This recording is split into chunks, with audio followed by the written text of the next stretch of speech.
I always thought Amelia and I had the perfect marriage. We've been together for almost 10 years, and everything seemed fine. No, better than fine. We had the same interests. We were building our life together, and I thought she was happy. But lately, things started feeling off. When something just doesn't sit right? Yeah, that's how it felt with her. She started acting distracted, and I could feel her pulling away, declining family dinners, canceling plans with friends, all while working more. At first, I tried to chalk it up to stress or maybe something happening at her job, but the more I noticed, the more I couldn't shake the feeling that something else was going on.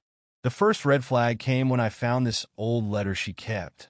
Nothing dramatic at first, just a few lines about an old friend from her past. Weird, sure, but people hold on to all sorts of stuff, right? But it stuck with me. I remember thinking, who the hell is this guy? She's calling her old friend? And why hadn't I ever heard about him in our decade together? That's when the distance started creeping in. She wasn't the same Amelia anymore. We used to talk, really talk about everything, what we wanted in life, how we'd get there. Now, it's like talking to a brick wall. The late nights at work became more frequent. She'd barely look at me when we were together. And the excuses? God, they just didn't add up. Then came the receipts. Restaurants. Places I knew we'd never been to. Not together anyway. Fancy dinners, way out of the way. I'm sitting here thinking, who the hell is she having dinner with? And I'm not talking fast food.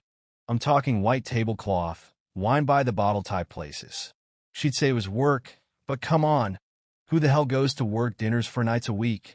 I started digging a little deeper. It's not like I could confront her without proof. So I installed this GPS tracker in her car, slipped some software onto her phone. Don't get me wrong, I felt sick to my stomach doing it. But at this point, I had to know. I needed something. I couldn't just sit around while she went out God knows where with God knows who. That's when I found out about the hotel. Every couple of weeks, she was heading out to this hotel, not even far away, just on the outskirts of town. I'd track her going there, staying for a couple of hours, then heading back home like nothing had happened. Like everything was normal. There were so many little things that started to make sense, like how she'd react when we'd be out with friends, especially when certain topics would come up. One time, we were at dinner with some close friends, and someone brought up old relationships, just as a joke. Amelia froze. Like, completely froze. She changed the subject so fast that everyone noticed. It was weird, and I couldn't let it go. It got even worse when I started getting these calls. Anonymous numbers, whispering crap like, you don't know the whole story about your wife, and she's got a double life, man. What the hell? At first, I thought it was some prank, but after everything else, I wasn't so sure. It was starting to feel like my whole life was built on some bullshit fantasy that was falling apart right in front of me. Then came the final nail in the coffin. A chance meeting with one of Amelia's old acquaintances. Someone she'd never mentioned to me. We bumped into this guy at the grocery store of all places. Casual conversation at first, but when he started talking about the past, things didn't add up. He mentioned stuff Amelia never told me. Places she'd been, people she knew, things that completely contradicted what she'd shared with me. It was like I was learning about a stranger, not my wife. By this point, I wasn't even sure if I wanted to know the truth. But I couldn't stop myself. I had to dig deeper. I was about to uncover things that would change everything. Things that would make me question not just my marriage, but everything I thought I knew about the woman I married. It's funny how you think you know someone. I thought I had Amelia figured out. I thought I knew every little thing about her life before we met. Her childhood, her family, even her exes. But after that encounter with her old acquaintance, I knew something was seriously off. And I couldn't let it go. Not after the hotel trips, the sketchy receipts, and those weird anonymous calls. It wasn't just our marriage on the line anymore. It was everything I thought I knew about her. That's when I started digging into her phone. I know it sounds messed up, but I had to. The GPS tracker already told me she was sneaking around to that hotel, but now I needed to know who she was meeting there. So I pulled up her messages. You wouldn't believe what I found. There he was, the old friend. The messages were all coded. like she was trying to cover her tracks. But after reading through enough of them, it became obvious. They talked about meeting up, sharing moments from their past, places they used to go. But here's the kicker. None of it lined up with what Amelia had told me about her past. The stories she'd shared about her life before me? All bullshit. Suddenly, I wasn't just wondering if she was cheating. I was starting to realize that everything, the last 10 years of our life together, could have been built on lies. The worst part? She didn't just refer to him as some old buddy. No, she called him her old friend, but the way she spoke to him, it was like I was reading some shitty romance novel. They weren't just reconnecting. There was history there, something deep. That's when I knew I couldn't handle this on my own anymore. I wasn't about to confront her without having the full picture. I needed proof, solid, undeniable evidence. So, I did what anyone would do in my situation. I hired a private investigator. The guy I hired, Mike, was a pro. He didn't ask too many questions. He just wanted to know the basics. I gave him all the info, her schedule, the hotel visits, everything. And then I waited. That's when the paranoia really kicked in. Every time Amelia left the house, I wondered if this would be the day I'd find out what the hell was really going on. Every night, she came home late, I found myself staring at her, trying to figure out if she was lying straight to my face. It didn't take Mike long to start sending me updates. And trust me, the shit he uncovered, it rocked me to my core. Turns out, Amelia's old friend wasn't just some dude from her past. He was her ex-husband. Yeah, the same one she told me she left years ago, claiming he was a bad influence and that she wanted nothing to do with him. Well, apparently, that was just another lie in her endless web of bullshit. They'd been in contact for God knows how long, meeting up behind my back like nothing had changed between them. She even traveled to see him when she said she was away for work. I felt sick, but it didn't stop there. Mike sent me photos, pictures of her with him, and not just casual stuff either. We're talking about romantic dinners, hand-holding, kissing in public like they were some star-crossed lovers. Then there were the videos, ones that made it clear they weren't just meeting for drinks. And on top of that, Mike found evidence that she wasn't just seeing her ex. There were other men too, other hotel meetings. It was like every corner I turned, there was more filth waiting for me. I remember sitting at the table with the stack of evidence Mike had given me, just staring at the photos, the videos, all the proof that my wife was a fucking fraud. It's like the floor had been ripped out from under me. I had no idea who I was married to anymore. Was anything she'd ever told me true? The worst part was, I couldn't tell anyone. Not yet. Not until I figured out my next move. But it was eating me alive. My friends, our friends, started noticing something was off. We'd all be hanging out, and they'd make these stupid jokes about relationships and infidelity, not knowing I was living in the middle of it. Amelia was sitting there, laughing along with them, and I'm just gritting my teeth, trying not to explode. There was this one day in particular. We were at a barbecue, and one of my buddies started cracking jokes about how all wives have their secrets. It was meant to be lighthearted, but it hit me like a punch to the gut. Amelia was right there, sipping her drink, pretending like she didn't have a care in the world, like she wasn't sneaking off to hotels with her ex and God knows who else. I wanted to scream at her right then and there, to rip her perfect little facade apart in front of everyone. But I didn't. I played it cool, smiled through the pain. No one knew the truth. Not yet. After that day, things with my friends started to get tense. I didn't want to hang out anymore. Didn't want to be around people who didn't know what was really going on. How could they? I was lying to them just like she was lying to me. And I hated it. Mike kept digging, and the more he found, the angrier I got. I couldn't stop thinking about how I was going to make her pay. But not yet. No, this wasn't the time to blow up. I had to play the long game, just like she had. She thought she was so clever, hiding all these secrets, playing me for a fool. But she had no idea what was coming. After everything I found out, confronting Amelia would have been too easy. I didn't want her just to admit to what she was doing. That would have been letting her off the hook. I needed to hit her where it really hurt. Her career, her reputation, and everything she'd built for herself. The same way she had been slowly tearing apart everything we had, I was going to do the same to her. But I wasn't in a rush. No, I was going to take my time with this. First things first, I needed to get my affairs in order, literally. Divorce was inevitable, and I wasn't about to let her walk away with anything. I contacted a lawyer, a shark, someone who knew how to handle situations like mine. We didn't just talk about splitting assets. We talked strategy. The first thing he told me was to get everything in writing. Emails, messages, photos, videos, anything I could get my hands on that would show the court just how deceitful Amelia had been. It wasn't just about cheating anymore. It was about ruining her in every possible way.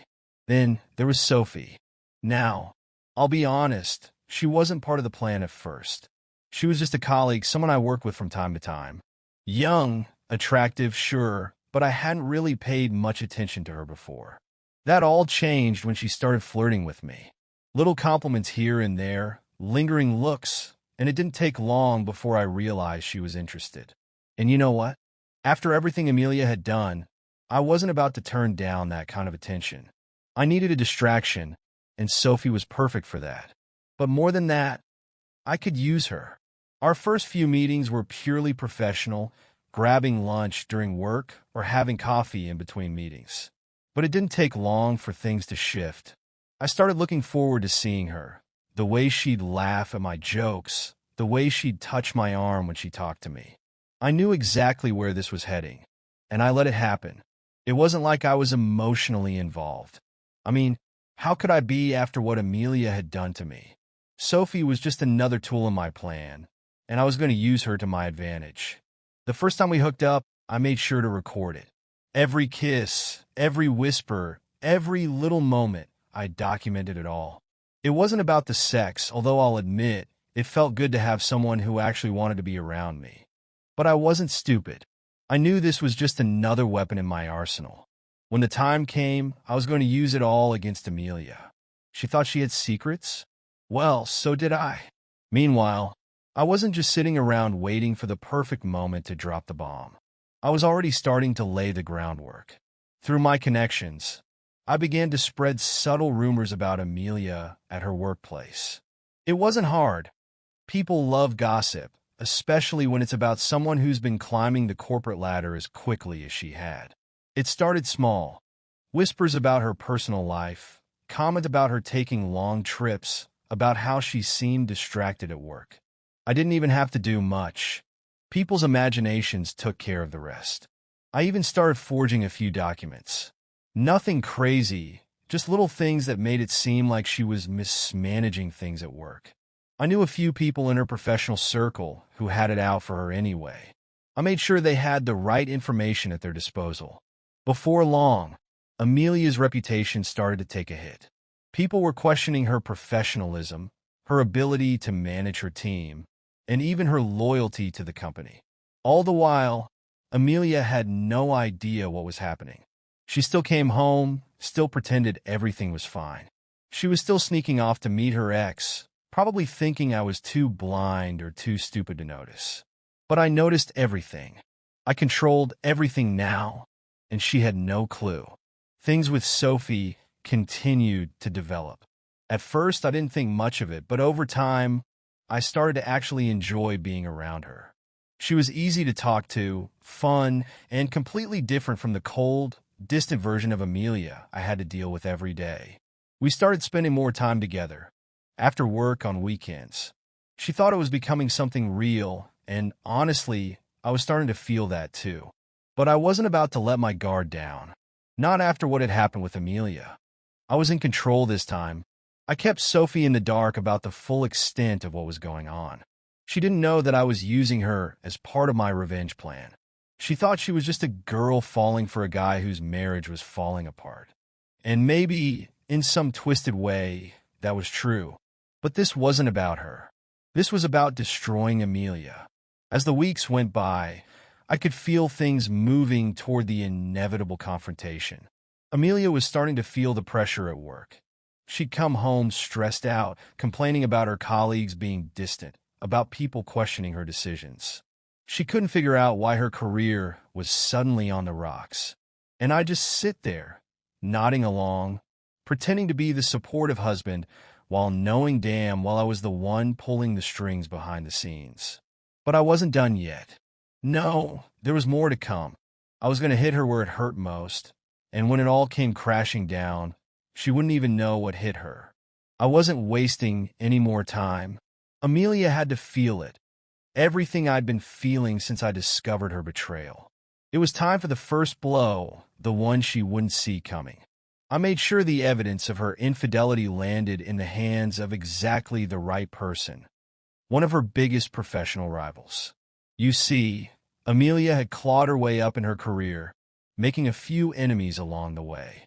She liked to play the part of the perfect professional, always smiling and shaking hands. But behind the scenes, she was ruthless. I knew just the person who'd love to see her taken down a peg. It was almost too easy. I dropped some well-timed anonymous hints, shared a few photos that couldn't be explained away, and within days, the rumor mill started spinning. By the time Amelia walked into the big client event, the whispers were already spreading like wildfire. She had no clue, of course. Why would she? As far as she knew, she was still in control, keeping her dirty little secrets safe. That night, the event was packed. Everyone who mattered in her professional circle was there, clients, bosses, and the people who could make or break her career. I was there too, pretending to be the supportive husband, smiling at her side while she schmoozed and laughed with people who were about to turn their backs on her. It was almost poetic, really. I watched from a distance as the whispers reached her. First, it was just a few sideways glances. Then the quiet conversation started. Amelia noticed, of course. She's sharp. She knew something was off, but she couldn't figure out what. I could see the confusion growing on her face as she tried to navigate through the crowd, acting like everything was fine. And then the moment came. One of her colleagues, someone who used to be in her corner, cornered her. They didn't say much, but I could see the way they looked at her. The judgment, the disdain. They knew. And Amelia? She had no idea how they found out. She stood there, stunned, as the realization hit her. The perfect little world she'd built was starting to crack. I could tell she was rattled. She tried to pull me aside at one point, whispering about how weird people were acting, how something felt off. "Do you think someone's spreading rumors?" she asked, her voice shaky. I just shrugged, playing dumb. "I'm sure it's nothing," I said, hiding the smirk tugging at my lips. Meanwhile, things with Sophie were getting complicated. What started as something I used for revenge was starting to shift. We'd been meeting in secret, keeping things under the radar, but I could feel the tension building. It wasn't just about sex anymore, though that was part of it. Sophie was getting emotionally invested, and I could tell she was starting to sense that I wasn't just in this for the fun of it. She'd asked me more than once if I was sure I was ready to move on from Amelia, if this was really what I wanted. I lied, of course, told her what she wanted to hear. "Of course, I'm ready," I'd say, kissing her, knowing full well I was still focused on destroying Amelia. Sophie wasn't stupid, though. She was starting to see the cracks in my story, starting to suspect that I had other motives. But she was in too deep by now. She cared about me, at least she thought she did, and I knew she wasn't going to back out. But back to Amelia. After that event, things went downhill fast. Word had spread, and her professional reputation was taking a hit. Clients were questioning her integrity, colleagues were distancing themselves, and I watched it all play out with a sick sense of satisfaction. I'd set the wheels in motion, and there was no stopping it now. Still, she didn't have a clue that I was behind it all. She started acting paranoid, accusing people at work of talking behind her back, and even coming home and venting to me about it. The irony wasn't lost on me. I was the one pulling the strings, and she was too wrapped up in her own web of lies to see it. I started pushing her, little by little, trying to get her to admit what she'd done. I'd make comments about trust, about loyalty, about how secrets always come out in the end. But every time, she'd deny it, stubborn as hell, refusing to admit what was right in front of her.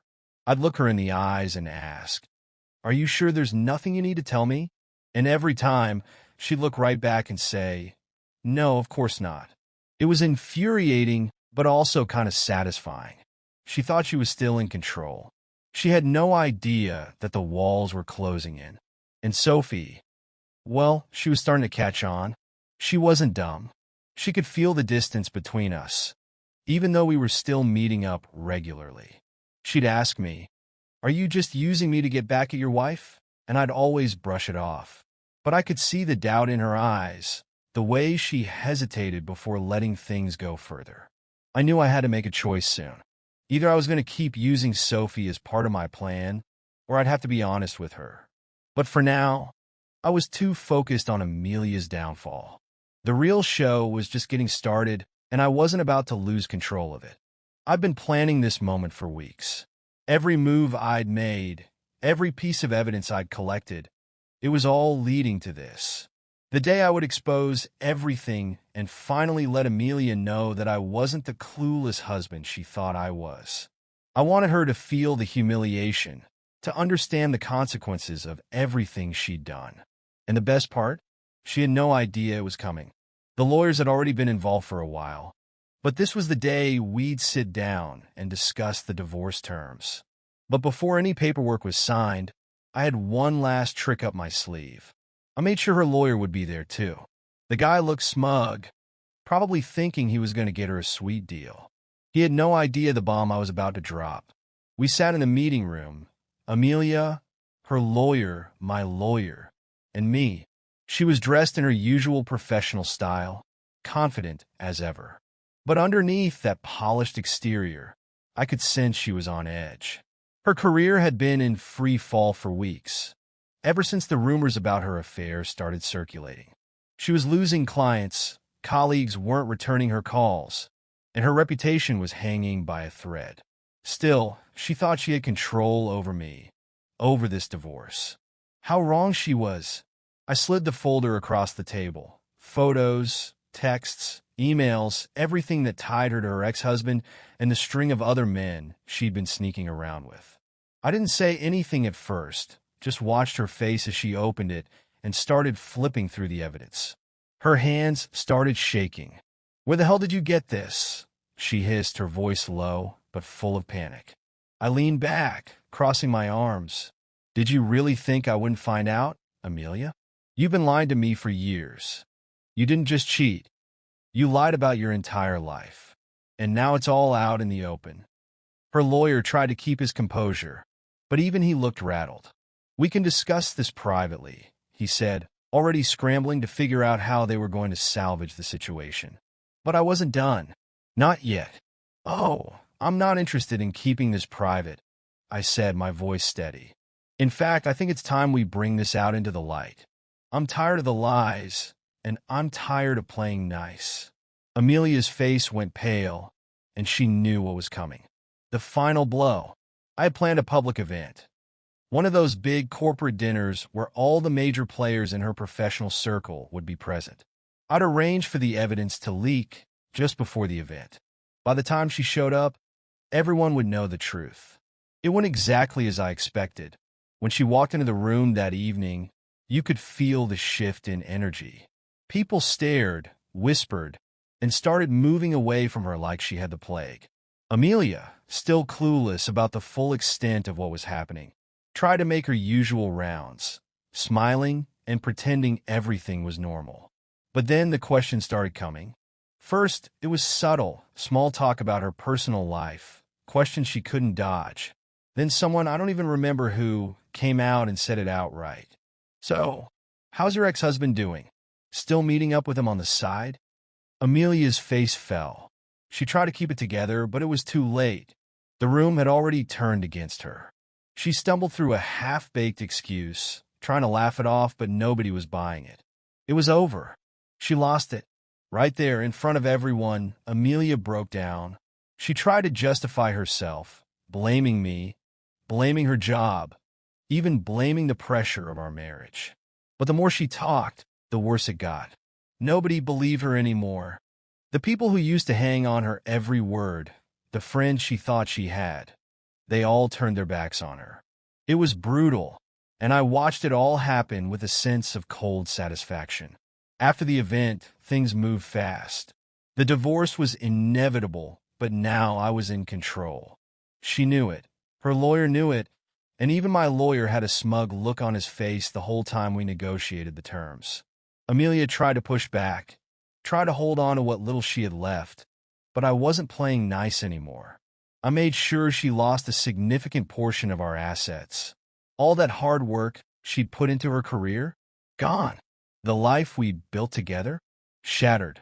We met again with the lawyers to finalize the terms. It was tense.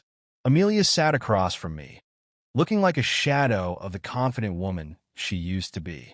Her lawyer was doing his best to salvage something for her, but there wasn't much he could do. The evidence was overwhelming. The affairs, the lies, the money she'd spent on her secret trips. All of it was laid out in black and white. Amelia tried to make eye contact with me a few times, probably thinking she could talk her way out of this like she always did. But I was done. I didn't say much, just nodded along as my lawyer tore apart every argument her side tried to make. By the end of the meeting, it was clear. She was screwed. After the papers were signed, she tried one last time to reach out. Dan, please can we talk? I didn't mean for any of this to happen. We can fix this. You don't have to do this. I didn't even bother looking at her. There's nothing left to talk about, Amelia. You made your choices, and now you're going to live with them. And that was it. I walked out, leaving her there with the wreckage of her life. The divorce was finalized, and I came out on top. Amelia, on the other hand, she had nothing left. No career, no reputation, and no friends. She was completely alone. After the divorce was finalized, I finally felt it, a weight lifting off my chest, like I could finally breathe again. The months of scheming, tracking, planning, and executing my revenge had left me exhausted, but the satisfaction was undeniable. I had walked away with most of our assets, and Amelia? Well, her career was in ruins. The colleagues who once admired her had turned their backs, and her former lover didn't even want to be associated with her. She had nothing left, and I wasn't looking back. But what came next surprised me. It wasn't just the satisfaction of seeing Amelia's life crumble that gave me relief. It was the realization that I could finally close that chapter of my life for good. Amelia had been a toxic weight around my neck for years, but now, with her gone, I could focus on something new, something real. That's when things with Sophie started to shift. What began as a tool in my revenge plan had turned into something much more. Sophie and I had been seeing each other for months, and at first, I'll admit, it was all about getting back at Amelia. But somewhere along the line, it stopped being about her. Sophie became more than just a fling. I found myself looking forward to our time together. Not just for the physical stuff, but for the connection we were building. It wasn't immediate, though. After what I'd been through, I wasn't about to throw myself into another relationship blindly. I kept my guard up, and Sophie knew it. She'd asked me about my past, about what I wanted moving forward, and for once, I didn't have all the answers. But I knew one thing. I was tired of revenge. I didn't want to live in the past anymore. I wanted something real, something that wasn't built on lies or manipulation. As the weeks turned into months, Sophie and I grew closer. We talked about our future, about starting fresh. Eventually, we made the decision to move out of the city, to leave behind the mess that had been my life with Amelia. We found a new place, nothing too flashy, but it felt like home. A place where we could start over, without the shadow of my past hanging over us. I even started thinking about opening a business with Sophie. She had always been sharp, business-minded, and together, we had a lot of potential. It wasn't just about building something professionally. It was about building something together. And for the first time in a long time, I felt hopeful. I wasn't consumed by anger or revenge anymore. I was focused on the future. Meanwhile, Amelia was spiraling. Word had gotten back to me that she'd left the city, trying to start over somewhere new. But her reputation had followed her. Every time she tried to land a new job, her past would catch up with her. No one wanted to hire someone who had been publicly exposed for the kind of betrayal she'd committed. Even her family, who had always supported her, started to distance themselves. They couldn't look past the lies, the affairs, the mess she'd made of her life. A few months after the divorce was finalized, Amelia tried to reach out to me. I don't know what she expected. Maybe she thought I'd be open to some kind of reconciliation, or that I'd feel guilty about what happened to her. But when I saw her name pop up on my phone, I didn't even hesitate. I ignored her call, just like I ignored the dozen messages she left after that. She had made her choices, and now she was living with the consequences. I didn't know her anything. I heard through the grapevine that she had fallen into depression, that she was struggling to keep her life together, with no job, no friends, and no one to turn to. There was a time when I might have felt bad for her, when I might have considered helping her. But not anymore. Amelia wasn't my problem. Not anymore. One evening, Sophie and I met up with some old friends, people who used to know Amelia, who had seen everything play out. They were shocked by how far I'd come. "You look like a new man," one of them said. "I can't believe how much has changed." And they were right. I wasn't the same man I had been when this whole thing started. I wasn't the bitter, angry guy who was obsessed with revenge. I'd changed, grown. I wasn't defined by what Amelia had done to me anymore. She was a part of my past, but she wasn't going to define my future. As the evening went on, the conversation turned to Amelia, and someone asked me how she was doing. I shrugged. I don't really know. I don't keep up with her anymore. They were surprised, of course. They expected me to care, to have some lingering feelings about her downfall. But I didn't. Amelia's life was her own mess to deal with. I had moved on, and for the first time in years, I felt truly free. Sophie and I left that night, hand in hand, walking down a new path together. My life had been torn apart, rebuilt, and transformed. And now, I was ready for whatever came next. Amelia was just a memory, a reminder of who I used to be and how far I'd come.